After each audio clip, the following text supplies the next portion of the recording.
પંચાયત સમાચાર 24 માં આપનું સ્વાગત છે। દાહોદ તાલુકા કોંગ્રેસ સમિતિની કારોબારી બેઠક યોજાઈ। આગામી વિધાનસભા ચૂંટણીઓને અનુલક્ષીને સઘન રણનીતિ ઘડાઈ। આગામી વિધાનસભા ચૂંટણીઓને અનુલક્ષીને દાહોદ તાલુકા કોંગ્રેસ સમિતિની એક મહત્વપૂર્ણ કારોબારી બેઠકનું તાજેતરમાં આયોજન કરવામાં આવ્યું હતું।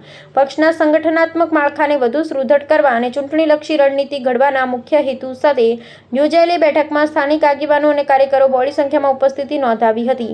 આ વિશેષ મીટિંગ થકી કોંગ્રેસ પાર્ટી દાહોદ પંથકમાં આગામી વિધાનસભા ચૂંટણી માટેની પોતાની પૂર્વ તૈયારીઓ અને પ્રચારના શ્રી ગણેશ કરી દીધા છે। આ વિશેષ કારોબારી બેઠકમાં દાહોદ જિલ્લા કોંગ્રેસ સમિતિના પ્રમુખ હર્ષદભાઈ નીનામા, દાહોદ વિધાનસભાના પૂર્વ ધારાસભ્ય વજેશી પડદા, ગરબાડા વિધાનસભાના પૂર્વ ધારાસભ્ય ચંદ્રિકાબેન બારિયા તથા દાહોદ વિધાનસભાના પ્રભારી હરીન્દ્રસિંહ નાયક વિશેષ માર્ગદર્શક તરીકે ઉપસ્થિત રહ્યા હતા।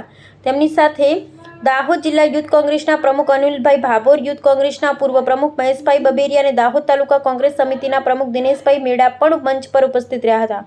પક્ષના શીર્ષ નેતૃત્વથી લઈને તાલુકા સ્તરના અગ્રણીઓની આ સામૂહિક ઉપસ્થિતિ સ્પષ્ટ કરી છે કે કોંગ્રેસે આગામી ચૂંટણી જંગ માટે સંપૂર્ણ એકજૂટ થઈ મેદાનમાં ઉતરવા સજ્જ છે। બેઠક દરમિયાન પક્ષના કાર્યકરોનો ઉત્સાહ વધારવા અને તેમની નિષ્ઠાને બિરદાવવા માટે એક પ્રશંસનીય પગલું ભરવામાં આવ્યું હતું। દાહોદ જિલ્લા પંચાયત અને તાલુકા પંચાયતની ગત ચૂંટણીઓ લડેલા તમામ વિજેતા તેમજ પરાજિત ઉમેદવારોનું નેતાઓ દ્વારા વિશેષ સન્માન કરવામાં આવ્યું હતું।